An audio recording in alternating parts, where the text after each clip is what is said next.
Why are you ignoring me? I've decided not to talk to people I don't know. I get it. I'll move out of my in-laws' place. They're totally ignoring me. I expected it from my mother-in-law, but I never thought my father-in-law would treat me this way. There's a reason why my in-laws, who used to be nice, changed. It's because of my sister-in-law who doesn't like me. Ever since she came back home, our peaceful life together has been completely messed up. Don't expect me to regret it, okay?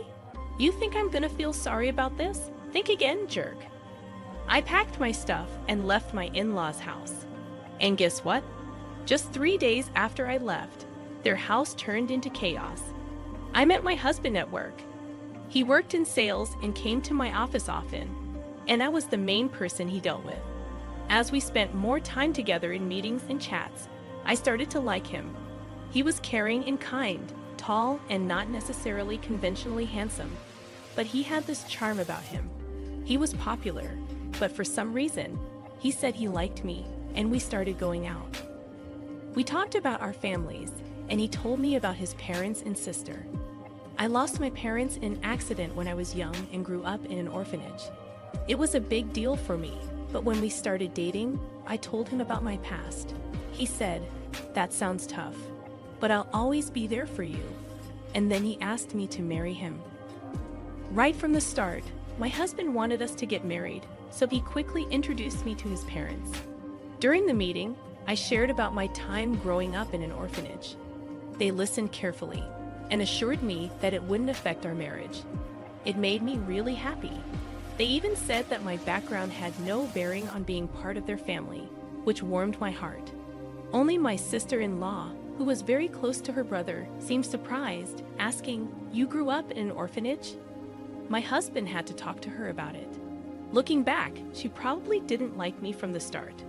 But I didn't dwell on it then. I just thought we were getting to know each other. Before we got married, my husband and I talked about moving in with his parents. We thought about it seriously, but in the end, I decided not to leave my job. It turned out my husband was going to be transferred soon anyway. I thought about quitting to go with him, but my career was going strong, and I had just been given more responsibilities. After discussing it, we decided he would move alone. After tying the knot, I wanted to enjoy that newlywed bliss for a while. I even casually thought about visiting my husband during long weekends for a little getaway. The idea of moving in with my in-laws right after marriage seemed a bit daunting, but my husband probably felt more comfortable living with them. Plus, he likely wanted to reassure his always worried mother by having us all under one roof. Since I lost my parents early on, I'd always longed for a family, so living with them didn't sound too bad. Besides, my in-laws had always treated me kindly, and I'd grown fond of them. Juggling work and my responsibilities as a daughter-in-law was tough, but having a family made me happy and fulfilled. Then one day, my father-in-law approached me with an unexpected request. This marked the beginning of some tension in our seemingly happy living arrangement. It was a time when my overly anxious mother-in-law, who tended to be a bit controlling with my father-in-law, was out shopping. I was about to start cleaning on my day off when my father-in-law asked to talk to me. "What's up?" "Well, I don't want my wife to find out, but I'm taking a leave from work." "Wait, a leave?" He explained that he'd been having issues with his boss and colleagues, and his health had gotten so bad that he had no choice but to take time off. My mother-in-law is generally a kind person, but she's always on edge and a bit obsessive. Living with them, I started to notice her anxious habits and how my father-in-law walked on eggshells around her to avoid upsetting her. He had always been slim, but looking back, I realized he had lost even more weight recently. It would have been comforting if my mother-in-law showed genuine concern about his weight loss. Instead, when he took a sick day for a cold before, she commented, "A cold? Everyone else at your level is already at the top. It's because you're always taking time off for silly reasons like colds. That's why you're not getting promoted." Rather than being caring, she was the type to be critical. He probably tried to soldier on no matter how bad he felt. But his health kept declining, and he started taking more sick days to secretly visit the hospital. he was really struggling both mentally and physically. With his frequent early departures, lateness, and days off, there was talk of him possibly needing to take a break from work. But my father-in-law was hesitant to upset my mother-in-law in any way. If he even suggested taking time off, she'd likely explode with anger. Plus, my father-in-law didn't earn much, and he relied on overtime pay, so taking a break would mean a significant drop in income. If he told my husband, he'd probably end up telling my mother-in-law, so he came to me, asking if I could help with the bills. If I mentioned taking a break, she might even leave me. Those words hit me hard. I was grateful to my in-laws for accepting me warmly, regardless of my background growing up in an institution. Determined to be there for them, I decided to assist him during this tough period. I understand. I'll send money to your account every month. Use it for expenses. I'm really sorry. I'll try my best to get better soon and go back to work. Thank you for trusting me. After that, my father-in-law continued his routine of pretending to go to work while I sent money to his bank account for living expenses. My mother-in-law, who wasn't very meticulous with her finances, never noticed my transfers because she didn't check her bank statements closely or keep track of household expenses.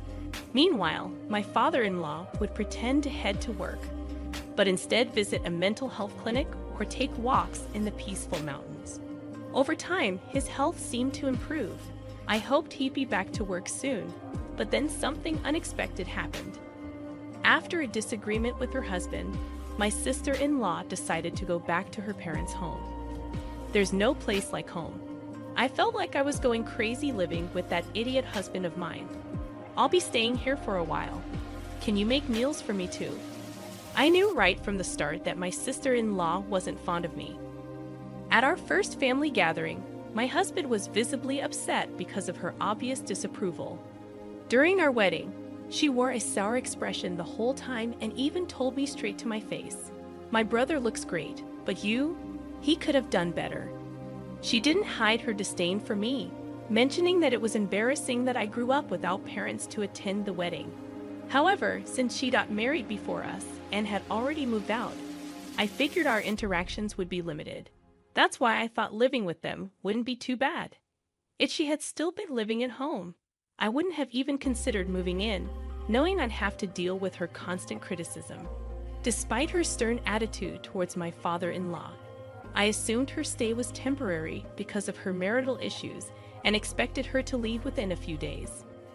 My mother-in-law had always been kind to me, and even when my sister-in-law made snarky remarks, I trusted that my mother-in-law would stand up for me, but I was mistaken. One evening, when I came home from work, my mother-in-law's demeanor seemed off. "Is everything okay?" I asked. She seemed distant, not engaging in our usual conversation. When I inquired, she said, "Did you know you've been speaking ill of me behind my back?" "What? I've never said anything negative about you. You've always treated me well, and I'm genuinely grateful. Why am I saying anything bad? You've been acting like the perfect daughter-in-law, but you've been gossiping about me in secret." "Fine, whatever," I replied, and she left the room. As she walked away, my sister-in-law smirked. "Looks like you've fallen out of favor. Did your true colors come out? Your upbringing in an institution is really showing, huh? It's better not to gossip about people." "I haven't said anything bad about her." "Oh, it seems the neighbors heard you. When I returned after so long, they mentioned that you've been constantly criticizing her." "What? Who? Are these neighbors?" "Well, it's been a while since I got married and moved out, so I've kind of forgotten their names. I never said any of those things. Stop making things up." "Oh my, how rude of you, Mom. You're accusing me of lying and bullying," she said, storming into my mother-in-law's room. From that moment on, my sister-in-law's nasty behavior only got worse. She accused me of telling her to sleep in the hallway and take the last bath because she's just a guest. She nitpicked about every little thing and complained to my mother-in-law. Each time, I had to defend myself, explaining that I hadn't said or done any of those things. But my mother-in-law seemed completely swayed by my sister-in-law's words, falling under her influence. My sister-in-law carried on as if she had no intention of leaving anytime soon, leaving me worried sick as I headed home with a heavy heart. "I'm back," I announced, hoping for the usual warm greeting from my mother-in-law. Instead, there was silence. "I'll start dinner," I said, stepping into the living room, only to be greeted by a shocking sight. Normally, my sister-in-law would rush me to prepare dinner, but now my mother-in-law, father-in-law, and sister-in-law were all enjoying sushi together. Surprised, my sister-in-law remarked, "Looks like someone who's not part of the family is home. You're not planning on having sushi, are you?" Without a glance in my direction, my mother-in-law continued eating while watching TV. "If you wanted sushi, you should have said so." I hurried back after shopping. "Huh, no one mentioned that," I sighed. "Hey Mom, Dad, I hung out with my friends today and brought back some delicious pudding. Let's enjoy it together." My sister-in-law chimed in, ignoring me completely as they all began eating the pudding, exhausted from work and lacking the energy to confront them. I retreated to my room without eating. The next day, my sister-in-law mentioned she was meeting friends and asked if I could drop her off at the station. I declined, as it was a work day, and we weren't heading the same way. "Come on, take a day off. It's not a big deal. Your dear sis-in-law just wants a lift. She hasn't had much fun since getting married, right? Can't you be a bit nicer? Respectfully, didn't you go out with friends last night after a late call? It seems like you've been going out almost every day since you got back." "I have work. Please take the bus or train," I replied. My mother-in-law and sister-in-law were whispering in the background, but I had enough. I headed to work. That night, however, the moment that convinced me to leave happened. I was delayed at work and returned home after picking up groceries, expecting some sort of scolding. It had been raining heavily when I left the office, and I was soaked even getting in and out of the car. I wondered what unpleasant surprise awaited me at home, but when I arrived, the three of them were eating takeout just like the day before.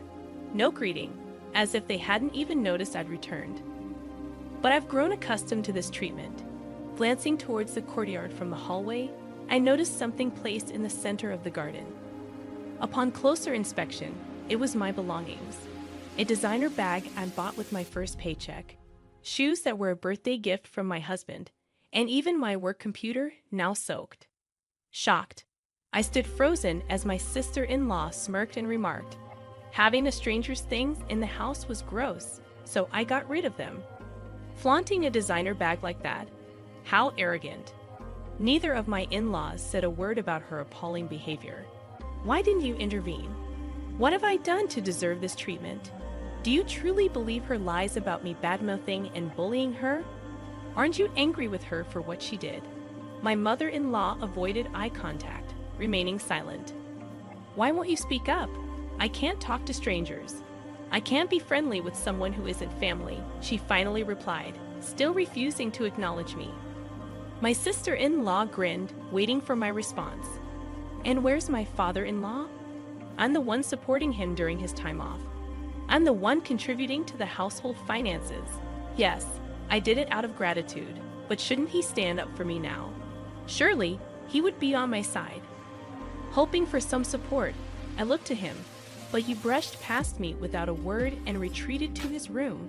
That was the final straw for me. I've had enough. Are you upset?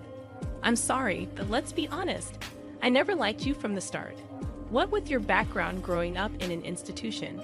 Just don't regret this like I would loser. I gathered my belongings and prepared to leave immediately. Only my father-in-law seemed flustered, realizing he depended on me financially. Yet he made no attempt to stop me or defend me. I was utterly disillusioned by his indifference. I drove to my husband's distant work assignment, eager to leave the turmoil of my in-laws' house behind as soon as possible. Throughout the journey, I never once opened up to my husband about what had been happening. I doubted my mother-in-law had informed him about my sister-in-law's return. If he had known, he would have surely reached out to me, aware of the strained relationship between us. Yet my husband never mentioned anything about my sister-in-law in his calls or messages. While I didn't sense anything unusual in my husband's behavior, I couldn't shake the feeling that he might be influenced by her, fed lies about various matters. Even now, as I made my way to him, I couldn't shake the fear that he would treat me with the same indifference as the others. My heart ached with exhaustion, torn by suspicion, even toward my husband, the person I trusted most. If he shared their mindset and attitude, perhaps divorce was the only solution. That's how deeply distressed I felt. When I arrived at his out-of-state apartment, he hadn't returned yet, likely caught up with end-of-month work obligations. As I waited, my husband energetically walked in, perhaps noticing the lights on. "What if I knew you were coming? I would have rushed home," he exclaimed. "What a pleasant surprise. Just seeing your face." His radiant smile immediately lifted my spirits. The relief of seeing him genuinely happy to see me, combined with the lingering humiliation from my in-laws' home, overwhelmed me. And I couldn't hold back the flood of emotions any longer. Tears streamed down my face as I broke down in his arms. "What's wrong? Did something happen? Please tell me," my husband implored, clearly unaware of the treatment I endured at his parents' home. Gathering myself, I knew I needed to explain everything to him clearly. I recounted the whole ordeal. How I'd been supporting his father financially, who had taken medical leave without informing his wife. How his sister had returned and poisoned his mother against me with lies. How they treated me as an outsider, ignored me, and left my belongings out in the rain, ruining them. Through tears and pauses, I laid it all out for him.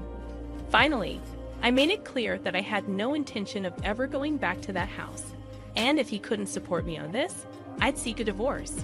My husband apologized for being too preoccupied with work and not checking in on me more often, expressing regret over his family's behavior toward me. "You don't have to go back there or even speak to them," he assured me. "Even if I were to forgive them, I'm cutting ties with my parents and sister." He also vowed to stop providing financial aid to his father. That night, I felt the weight lift off my shoulders. The tension dissolved, and I slept peacefully by his side. After leaving my in-laws' house, I never returned. While commuting from my husband's out-of-state location wasn't feasible, I had already discussed with my company the possibility of working remotely, since my sister-in-law and mother-in-law had begun treating me harshly. My job didn't necessarily require me to be in the office all the time. Many of my colleagues and supervisors also worked remotely. Although I still needed to visit the office a few times a month, several colleagues lived even farther away, so transitioning to remote work wasn't an issue. I hadn't truly experienced married life since moving in with his family and dealing with my sister-in-law's bullying. But now we could finally live like newlyweds. As I was setting up my remote workstation, as expected, my sister-in-law contacted me. It turned out that the day after I left their house was the day my father-in-law was supposed to get paid. Usually, my mother-in-law withdrew a certain amount and transferred it to their household account on payday, but this time she couldn't. Of course not. Until now, I have been supplementing my father-in-law's reduced salary due to his time off, I thought. Upon checking their balance, my mother-in-law confronted him, and he confessed that I had been helping them financially. "Hey, why didn't you tell me you were covering the living expenses?" He told me not to, saying he didn't want you to know, so I kept it a secret. Anyway, we're running out of money for living expenses, and there's no one to cook or do laundry. The room is a mess. As his wife, you need to come back and take care of these things and transfer money quickly. How heartless. I told you, didn't I? I don't regret this. I have no intention of going back to that house or continuing as your maid. Why should I help people who hate me, destroy my belongings, and treat me like this? Aren't you his wife? Without your help, we can't pay the electricity or gas bills. We can't even go shopping. That's why I said it. I'm an outsider, so it's none of my business, right? I hung up, ignoring my sister-in-law's ranting. Despite their relentless calls and messages, I continued to ignore my sister-in-law and mother-in-law. Even after my husband returned from work, they persisted in their attempts to contact us. When my husband finally answered, he firmly declared, "I'll never forgive you for how you treated her, and I'm never sending her back to you." I'm not coming back either. I don't consider you my family anymore. Stay away from my wife, or you'll regret it. Given my sister-in-law's affection for her brother and my mother-in-law's dependence on him, they were likely shocked by his words. A few days later, my father-in-law reached out, pleading for continued financial assistance. Despite their acceptance of me, a girl from an orphanage, into their family, I couldn't overlook their lack of support during my time of need, despite all the help I had provided. I don't owe them anything. Why should I help those who ignored me? I'll never assist you again, I firmly stated before ending the call. Subsequently, my persistent mother-in-law and sister-in-law audaciously appeared at my workplace. Anticipating trouble, I had informed my company beforehand and security was immediately alerted. They caused a scene, demanding that I send money back home. Upon hearing this, my husband insisted, report them to the police. My colleagues at work were supportive, expressing disbelief at my past living situation. Focus on your remote work, they encouraged. Meanwhile, the pressure from my mother-in-law and sister-in-law took a toll on my father-in-law's health, leading to his resignation. My sister-in-law attempted to return to her husband's family, only to be rejected due to her affair, which had been the original cause of their conflict. This incident exacerbated their problems, resulting in an immediate divorce. Left without a home, my in-laws and sister-in-law relocated to a modest apartment, finding employment in part-time positions to make ends meet. Meanwhile, my husband and I finally found peace and fulfillment in our lives. Recently, we received the joyful news of our impending parenthood and eagerly await the arrival of our child, cherishing each moment together.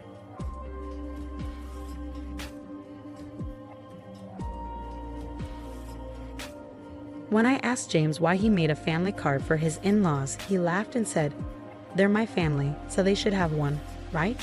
You got a problem with that?" He added, "If you knew who helped you when you were alone, you wouldn't talk like that, would you?" His confident tone surprised me. Was James always like this? He asked. "If you're grateful, you should do more for my family. Then you'll be part of it. Until then, you're like you're on a trial." I never heard of a trial in marriage before. James explained. I was silent. It means you're not fully part of the family yet. If you don't like it, you can leave any time. For now, our family is just the 6 of us. I was shocked, so I canceled our shared credit cards and moved out right away. Hi, I'm Olivia Cook, and I'm 30 years old. I draw pictures for a living, working from home as a freelancer. Before that, I used to design stuff for a big ad company, but I started doing my own thing about 5 years ago when I got married. My folks passed away in a crash when I was little, so my grandparents raised me. But I moved back to my parents' old place in the city center for college, and I've been there ever since. I met my hubby James at this Italian joint where he worked. It was a cozy spot with good food at decent prices, so me and my work buddies went there a lot. James, the charming waiter, caught everyone's eye, including mine. He was quite the looker. The manager even joked that some folks came just to see him, and I totally got why. Can't deny, I was a bit of a fan myself. He had this cool vibe that really stood out. We grew closer pretty fast, and before we knew it, folks were calling us a couple. Surprisingly, we ended up tying the knot. I don't remember much from that time. It's like I was in a bit of a fog. Next thing I knew, I was married to James, my husband. But I did love him, and I was genuinely happy about getting married. I left my job at the design company on good terms and started freelancing. James stuck with his gig at the Italian joint, working odd hours, sometimes late into the night. It got tough to juggle work, so I decided to go solo, something I'd always wanted to do.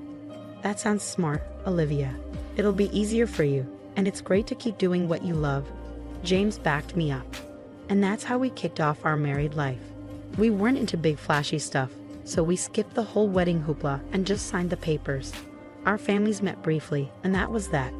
James went to work, and I held down the fort at home, managing chores and freelancing. Our schedules were all over the place, but we made it a point to have meals together whenever we could. It was simple, but it made us happy. I thought, yep, marriage is pretty sweet. About a year into our marriage, things took a turn for the worse. My family wants to visit. Is that cool?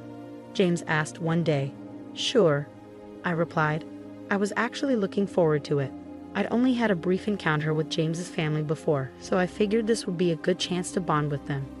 Having lost my own parents early on, I always admired James's big family, but when they arrived, 5 of them, I was left stunned.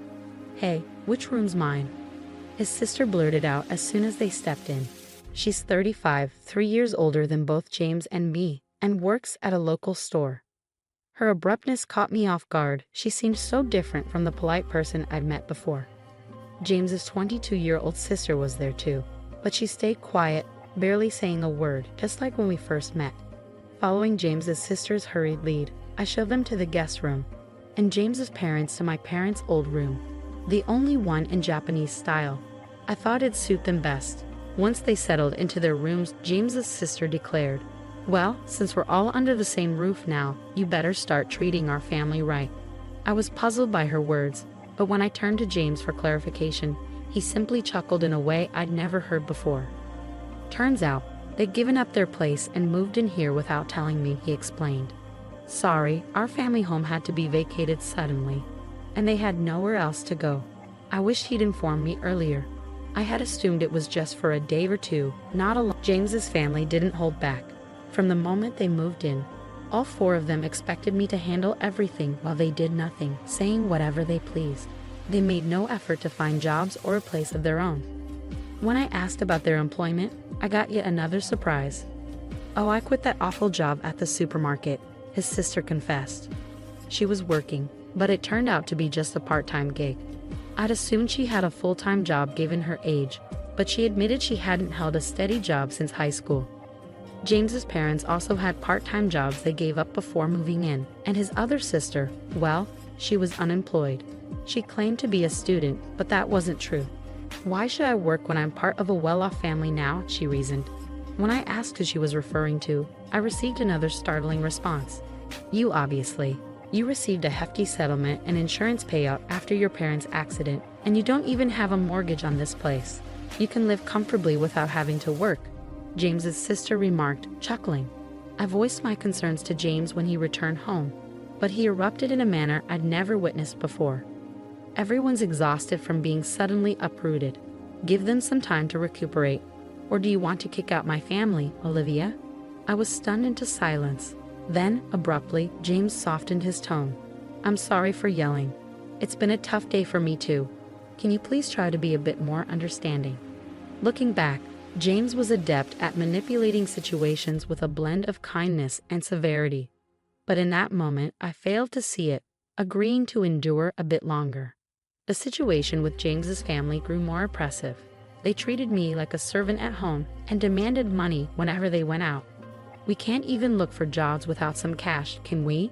It's only fair, but if we can't find work, we'll just keep staying here," they reasoned. Reluctantly, I handed over some money, which they claimed to have used up without any luck in the job hunt. I suspected they never even bothered to search, but pointing that out would only lead to accusations without proof. And then James's entire family would lay blame on me for hours. Sharing my concerns with James didn't solve anything. Everyone's feeling frustrated about not finding jobs. "Sorry, just bear with it a little longer. I'll have a talk with them," James would say, attempting to smooth things over. But as time passed, I felt like speaking up was futile. However, the frequency of their money requests gradually decreased, perhaps because James had a word with them, so the issue seemed to resolve itself. Of course, the money I had given them was never returned. Then, after about 2 months of enduring this situation, I noticed something alarming. Why is the credit card bill so high? Could it be unauthorized charges? Quickly checking the statement, I found that all the expenses were made with family credit cards. The purchases ranged from food and drinks to books, games, and even luxury brand bags and clothing. Each purchase was assigned a number from 1 to 6, indicating that 6 family credit cards had been issued. These credit cards were under my name, with James using the family cards. "It seems like you'd handle this better, and it's easier to manage payments, right? Can I entrust it to you?" he had asked, and I ended up taking charge of them. However, it turned out these family cards had been issued without my knowledge. James's family stopped requesting money because they could now make credit card payments and withdraw cash. When I confronted James about why he made family cards for his in-laws without consulting me, he chuckled and replied, "Well, you complain when they say they're broke, so what else could I do? Plus, you know who supported you when you were alone, right? Can you really speak like that to the important family of your benefactor?" His bold tone left me speechless, unlike anything I'd heard before. Was James always like this? "If you're thankful you should do more for my family, then I'll accept you as part of the family too. Until then, think of it like you're still in a trial period," he continued. I'd never heard of a trial period in marriage before. Seeing my silence, James pushed on. "This means you're not officially part of the family yet. If you're not okay with it, you're free to leave anytime. Right now, it's just the 5 of us in our family. Useless freeloaders. Leave," he concluded. That's when I realized James's true character. I felt like all the color drained from my face. Stunned, I contemplated divorcing James. In fact, I began questioning why I even married him in the first place. At first, I was drawn to him simply because he was attractive, like many other women. I was infatuated with his looks without any real reason. Then, on one occasion when I went to the restroom, James approached me. "You seem different, Olivia. Kind of mysterious." "Sorry, I shouldn't say that to a customer," he said. I was taken aback but intrigued, and I found myself paying more attention to him over time.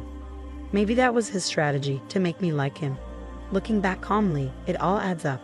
I remember once a colleague joked that I was a wealthy lady living alone in a condo, and it was after that James started chatting with me, perhaps because he was interested in my wealth and condo. Honestly, James wasn't exactly my type, to put it nicely. He was more modern, if I'm being blunt. He seemed a bit superficial. I preferred mature men who spoke softly and seriously. Yet, somehow, I ended up falling for James. I always found that perplexing, considering he was the typical handsome guy who could easily charm a woman, especially someone like me, who was new to the working world and not accustomed to men. I fell for his tricks and ended up marrying him. Thinking about it now left me feeling frustrated and ashamed. I wanted to lash out and break things around the house, but I knew better than to act on that impulse. Instead, I resolved to seek revenge. To accomplish that, I had to endure this situation a while longer, much like James manipulated me. My plan was to gain control over his entire family. The condo we lived in was purchased by my father with a mortgage shortly after I was born. It wasn't very costly back then, but with the rapid development of the area and the addition of a new shopping center nearby, it's now considered a luxury residence. My parents, hopeful for more children, invested in a spacious condo. That's why there's enough space, even with James's family moving in. However, despite its ample size, having James's family around proved to be a nuisance for me, especially while working from home. I endured it solely for the sake of revenge. As James's sister pointed out, there's no mortgage payment for this condo. When I was 4, both of my parents tragically died in a car accident. They were returning from my paternal grandfather's funeral when they collided with a speeding car on the freeway. I was supposed to accompany them that day, but I had caught the flu that was circulating and had a high fever. Consequently, my maternal grandparents came to the condo where we resided with my parents to care for me, leaving me as the sole survivor. The mortgage payments were covered by the group credit life insurance, so the only housing costs I incurred were the management fees and property taxes. Upon seeing the amount, James proposed contributing just a bit more than that to our household expenses. Since there's no mortgage, if I pitch in that much, we should be able to manage with Olivia's income, right? We'll each use our own earnings for personal expenses. Sounds fair, doesn't it? He suggested. I agreed, thinking perhaps he had a point. Until then, I had been solely responsible for all expenses, so I believed his contribution would alleviate some of my burden. Looking back, it was naive of me, but at the time, I was blinded by my love for James and simply went along with whatever he proposed. James likely sees himself as the head of the household and the one providing for me, which is why he can so casually refer to me as a parasite. However, the reality was starkly different. I was the one footing most of the bills, covering expenses like utilities, groceries, social outings, and entertainment. Now, with 5 additional dependents in the household, managing with just my income was becoming impossible. I was eager to rid myself of this burden as soon as possible, but I feigned ignorance and endured it. Gritting my teeth, I watched as James's family freely indulged in shopping sprees, reminding myself that I would have the last laugh. Then 5 months after making the decision to divorce, the moment to take action finally arrived. I'm exhausted. It's time to make a choice. It's either me or your family, I told James, presenting him with an ultimatum. He was taken aback, but I pressed on without hesitation. None of your family members lift a finger to help around the house. They just dump all their chores on me. You know I work from home. I'm not idly passing the time. Yet they treat me like a freeloader and belittle me, claiming you're the one supporting me. I've had enough. I cried as I confronted James. His response was a smirk. Then you should leave. Didn't I warn you before? You're not truly part of this family yet. Giving up now means you haven't earned your place in it, he retorted. I feigned shock as I looked at him. What's surprising? If you can't tolerate my family, then it's you who must leave. And since I'm not to blame, I'll take this apartment as alimony and I'll claim half of your savings as part of the property settlement. Ah, so that was his scheme all along. That's why his entire family had been hounding me, attempting to drive me away. I had suspected it, but hearing it articulated so plainly still came as a shock. It was someone I had once loved and married. But thanks to this revelation, I made up my mind. Fine, I declared, resolved to divorce James. But this condo belongs to me, and I'm not at fault either. What did you say? The grounds for the divorce are your family moving in without my consent and your family disrespecting me, I asserted firmly to James. He'd appeared taken aback by my outright rejection of his terms, not expecting such defiance. It was understandable, as I had always acquiesced to his demands since our marriage. Recalling those moments filled me with anger. I can't stand another moment with you all, so I'll leave now. But be prepared to vacate as well. This is ridiculous. This is our home. We won't leave. Ever heard of tenant rights? You can't just evict us from our own home, James shouted. Ignoring his protests, I left the house and sought refuge at my grandparents' home. I divulged everything to them and requested shelter until matters were resolved. My grandparents were appalled by what I had endured and scolded me for not seeking their counsel sooner. With tears in their eyes, they embraced me. I'm sorry, Grandma, Grandpa. I know I worried you, but I'll be all right now, I reassured them, forcing a laugh through my tears. The day after I left the apartment, James wasted no time in contacting me. What's all this about? What mail are you talking about? He inquired about the certified letter. I was impressed by how swiftly things were progressing. I had entrusted the divorce proceedings to a lawyer, and upon informing them of my departure yesterday, they had arranged for everything to be handled promptly today. I'm not paying any alimony, and I'm not leaving the condo, James asserted.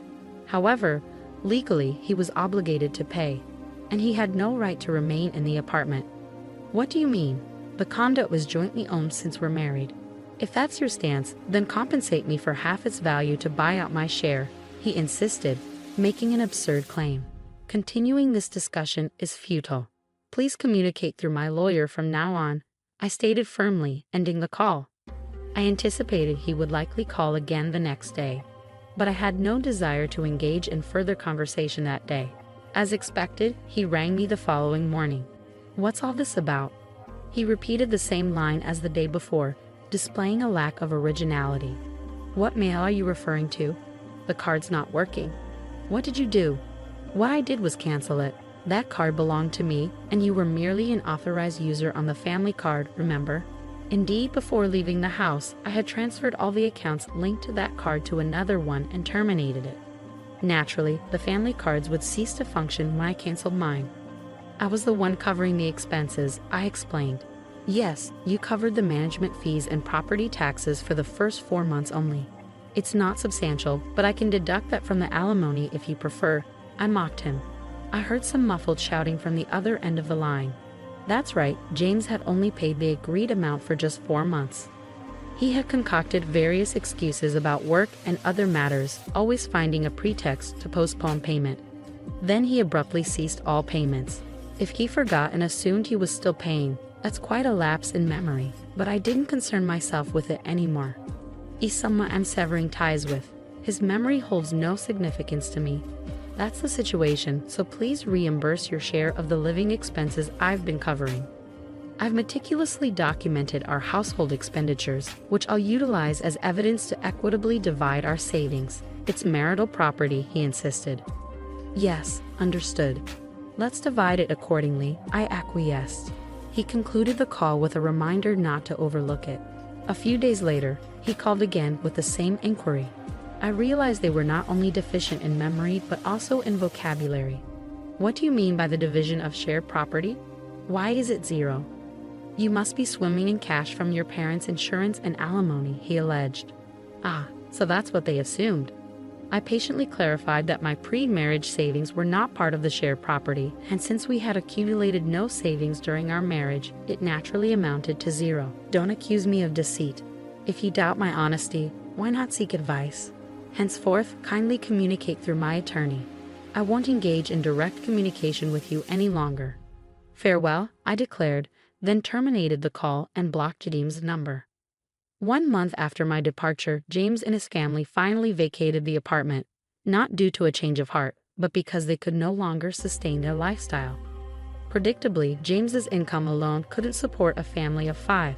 Accustomed to lavish spending with my card, asking them to tighten their belts was out of the question. I had intentionally allowed them to use the card for this purpose, knowing it would lead to this outcome.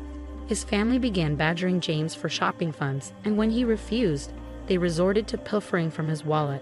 Even in his anger, they blamed him for my departure. To compound their troubles, the utilities, electricity, gas, and water were all disconnected. Of course, I had arranged for this since I had no intention of residing there. James attempted to have the utilities swiftly reinstated by phone, but since the house was in my name, no one else could restore them if the owner had ordered their termination. During the scorching summer and early autumn, his family struggled to endure the sweltering heat and eventually vacated the condo. Their destination, I neither knew nor cared. James endeavored to persist until the end, but he ultimately capitulated due to the absence of electricity and the inability to bathe. The divorce proceedings progressed more rapidly than anticipated, not because James had a change of heart, but because of his blunders. He betrayed our marriage by pursuing someone else. Perhaps assuming he could swiftly remove me from the picture, he boasted about owning a luxurious downtown apartment, using it as bait to attract younger women. It's astonishing he engaged in such behavior with his family present, but it wasn't out of character for him, so they turned a blind eye. Prior to departing, I had discreetly installed cameras throughout the house, capturing all the evidence. Perhaps he underestimated me, but his disrespect was undeniable. He brought his family into my home without consent, racked up expenses on a family card and left me with a bill, ousted me, and engaged in infidelity. I demanded significant compensation and alimony for these transgressions. When James saw the amount, he visibly paled and begged desperately for reconciliation. However, I harbored no such intentions. Aware of his inability to pay, I pressured him to borrow as much as possible from his company and seized whatever assets I could. When I threatened legal action for fraudulent use of the family card, he reluctantly agreed to my terms.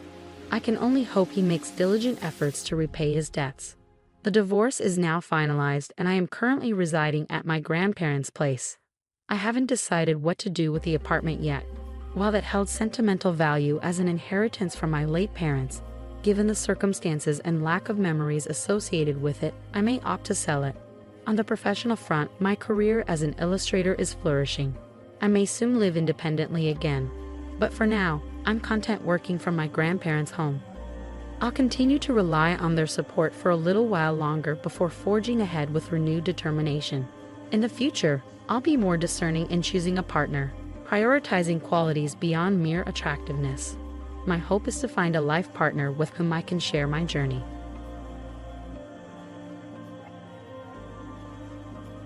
As I walked down the apartment hallway, tired from work, suddenly someone from the neighboring apartment grabbed my arm.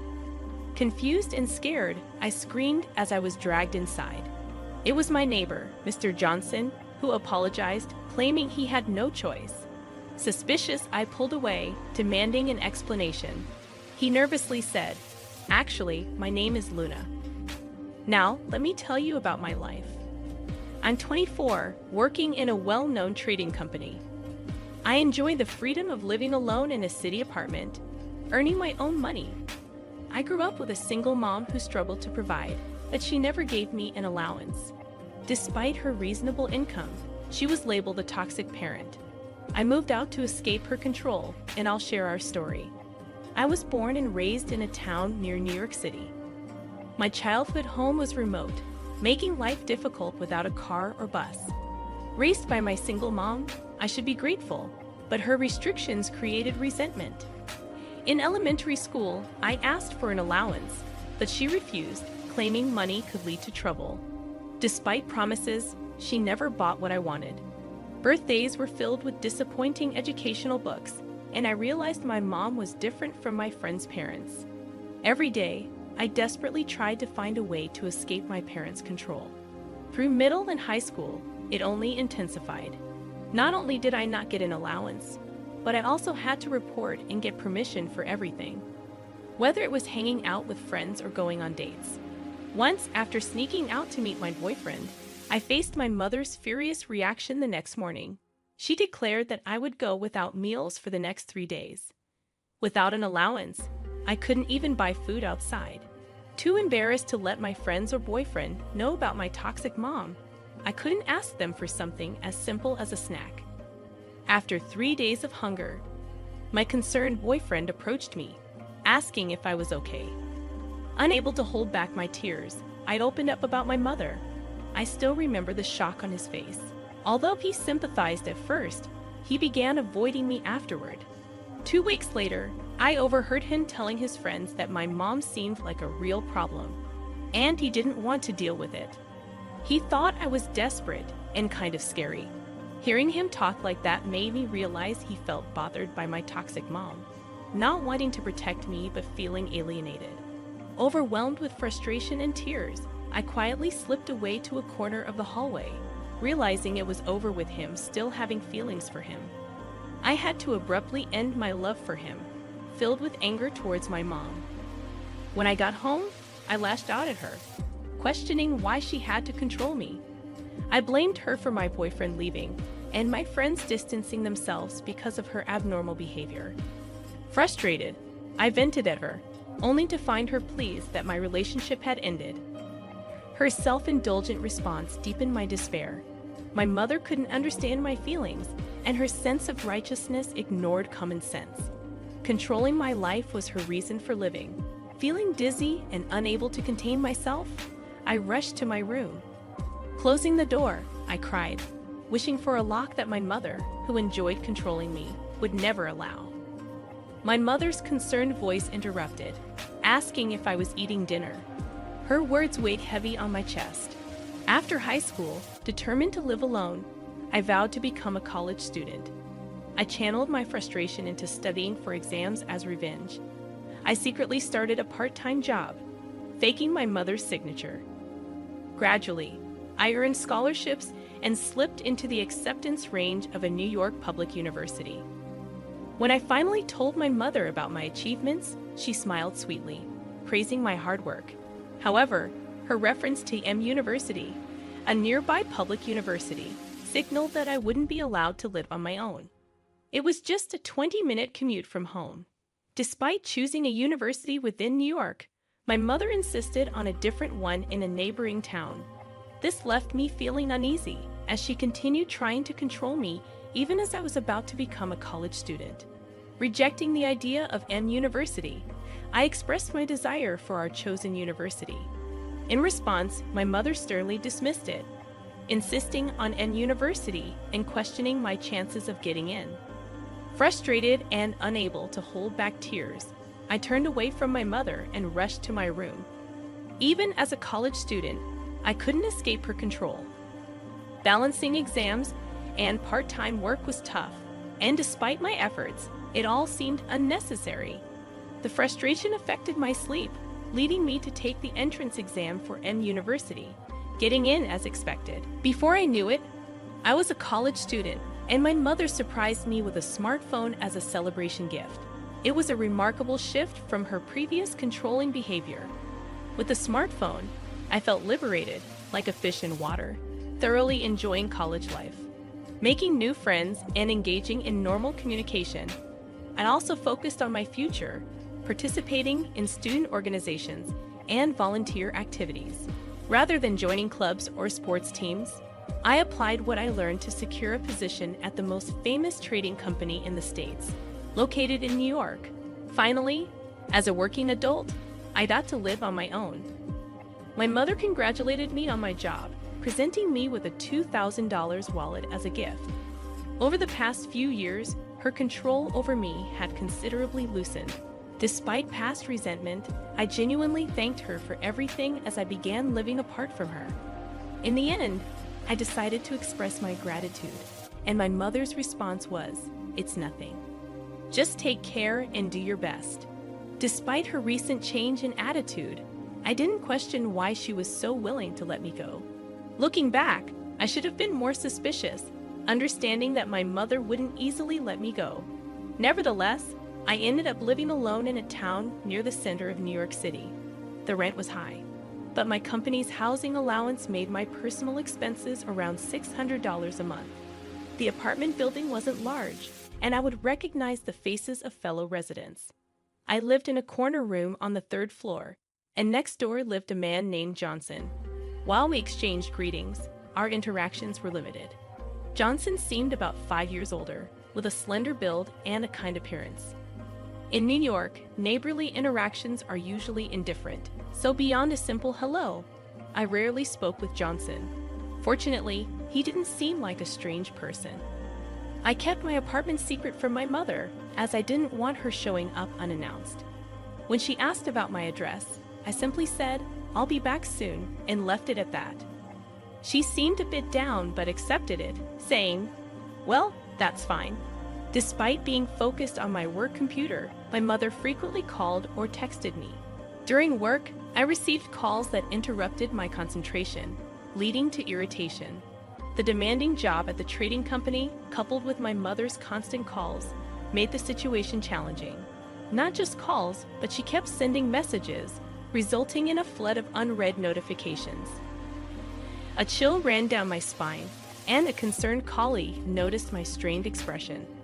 I reassured them, "It's nothing," and managed to maintain composure, continuing my work.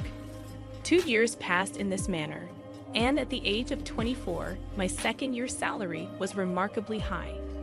Earning money independently brought me deep joy. Gradually, I became more engrossed in work, increasingly ignoring calls from my mother. Since she didn't know where I lived, there was no chance of running into her unless I went home. The image of my mother slowly faded from my life, and I finally felt like I was living my own life. One day, after drinks with colleagues, I was tipsier than usual on my way home. Around 10 p.m., as I reached the 3rd floor of my apartment building, I staggered towards my corner room, mumbling about another long day at work. Suddenly, a man's voice called out, "Luna, over here for a sec." I felt someone grab my arm from the next-door apartment entrance. In a moment of confusion, I screamed and was dragged inside. Furious, I shouted, "What on earth are you doing? I'm going to call the cops." My neighbor, Mr. Johnson, apologized, claiming he had no other choice. Suspicious, I shook off his grip and accused him of planning something. In the midst of my panic, Mr. Johnson urged me to calm down. However, his next words made me shudder. "I saw someone break into your apartment."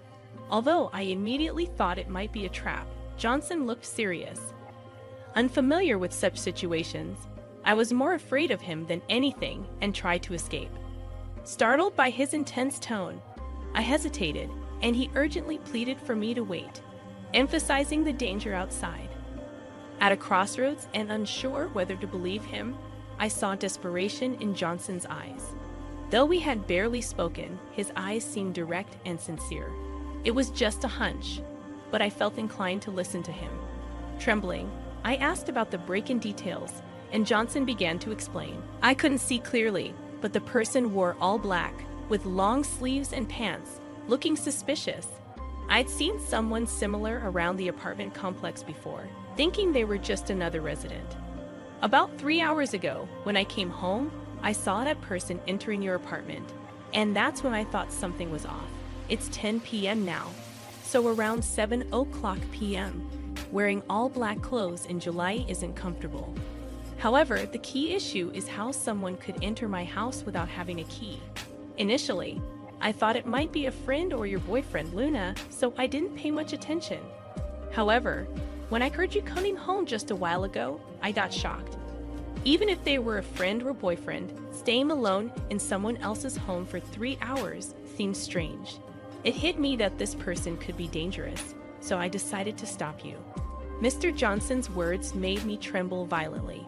If what he was saying was true, the intruder might still be hiding in my apartment.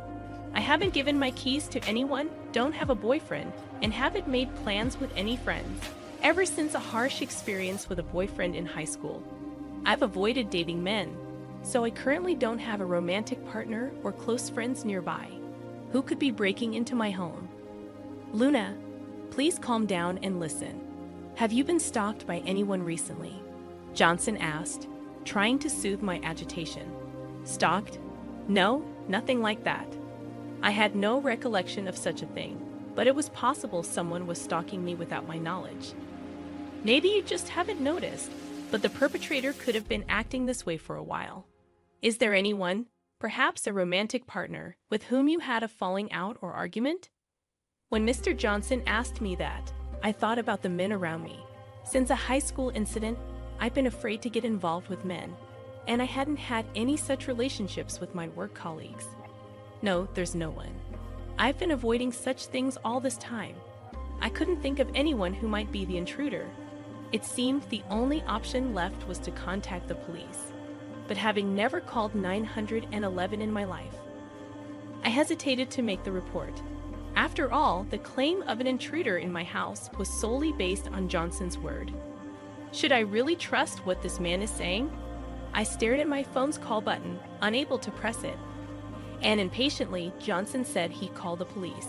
Just then, the doorbell rang, startling me, and I accidentally dropped my phone. Wondering who it could be at this time, I peeked through the peephole of Johnson's apartment door. Seeing the person in black clothes outside left me speechless. Mr. Johnson's voice was trembling too. He must be scared as well. Trying to steady my shaking body, I answered, "It's my mother." To Mr. Johnson, my response might have seemed anticlimactic. However, the fact that my mother was standing in front of Johnson's door next to my apartment brought an unbelievable amount of fear.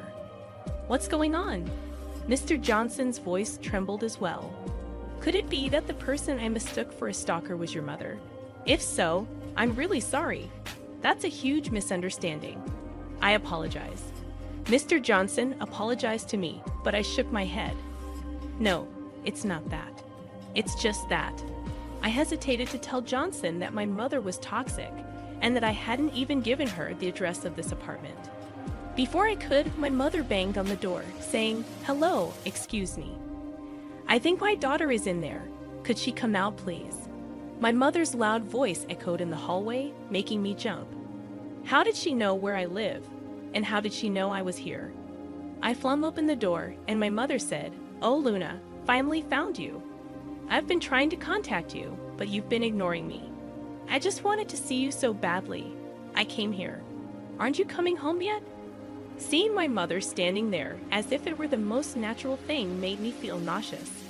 "Mom, how did you know where I live? And how did you know I was here?" I had so many questions, dressed all in black, just like Johnson described, like a stalker. And how did she know where my house and whereabouts were? Why was she sneaking around behind my back? Well, that's easy. I put GPS trackers in that smartphone and wallet.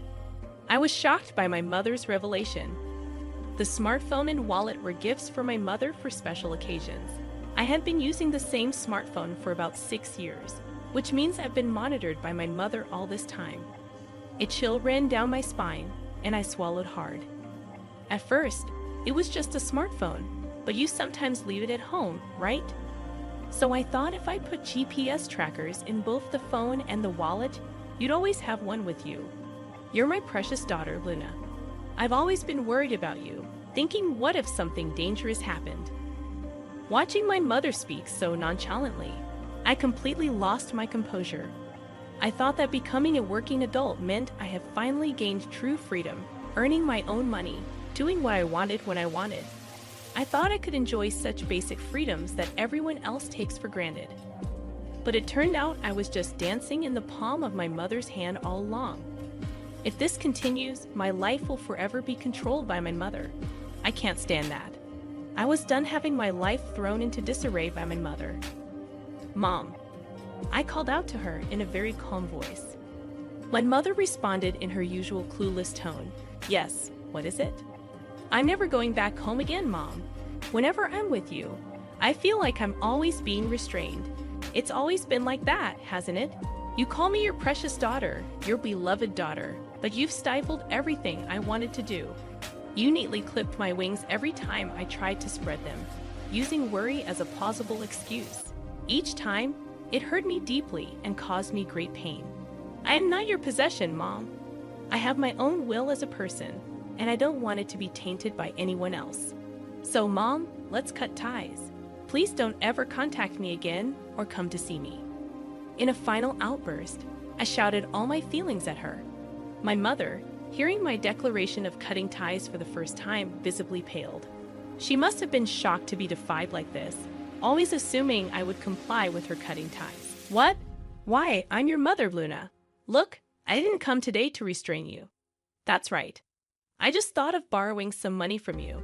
That's all I came for. My mother, now in disarray, suddenly claimed she wanted to borrow money, which made no sense. Money? What are you talking about, Mom? Are you in debt? Were you planning to steal money from your daughter, who earns a lot? You never intended to borrow, did you? You sneaked into my apartment to steal money, right? Everything clicked about why she had been in my apartment for 3 hours. If she really wanted to see me, she would have called or texted. But there was no contact from her today. She must have planned to steal from me and then see me afterward. But I don't keep cash at home. My bank books are hidden where they can't be easily found. Frustrated that she couldn't fulfill her intention to steal, she just wanted to satisfy her desire to see me and came next door. Thinking this, I felt disgusted, even considering her as my mother. No, I just wanted to borrow a little. My mother, used to such confrontations, began to panic. I couldn't trust a single word she said anymore. Gathering all my strength, I yelled at her again, enough. A person who tries to steal from her own daughter is not a mother. Never show your face to me again. I'm canceling my phone. Goodbye. Ignoring my mother's wide-eyed expression, I forcefully shut Johnson's door. For a while, she kept shouting, Luna, I'm sorry. Please open the door. It seemed the neighbors found the commotion suspicious and called the police. I heard the sirens of a patrol car and my mother arguing with the police in the hallway. The police managed to take her out of the building. Exhausted, I slumped to the ground. Are you okay? Mr. Johnson asked, looking at me with concern. I'm sorry for involving you in a family fight because of my mother. No, it's okay. Just rest for today. Thankful for Mr. Johnson's kindness, I returned to my room and crawled into bed.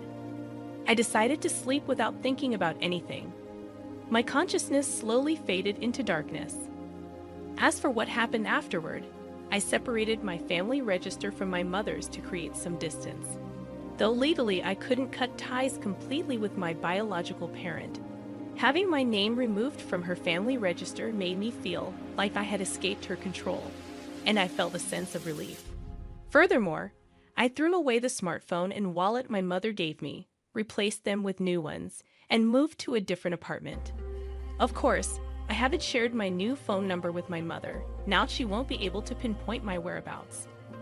After that incident at my apartment, my mother, who had received a stern warning from the police for causing a disturbance, apparently became reclusive. As she confessed, after I left home and started working, she indulged in high-end brands of clothes and bags to distract herself from loneliness, accumulating considerable debt. Eventually, she ran out of living expenses and resorted to borrowing from high-end lenders. She is now troubled daily by debt collectors. However, I couldn't bring myself to help her. The fact that she had controlled and monitored me, even using GPS, is a shocking event that I can never forgive and is etched in my heart. If cutting ties with her serves as a punishment for her, so be it. I plan to live in a world without my mother. Even after moving to my new apartment, I kept in touch with Johnson, my former neighbor. Initially, I reached out to thank him, but he continued to stay in contact, And now we even go out for meals together. Having refused romantic relationships with men for a long time, escaping from my mother's control has made me more open to love. If things go well with Johnson, it would ironically be thanks to my mother. But I want to build a bright future with Mr. Johnson away from my mother's knowledge.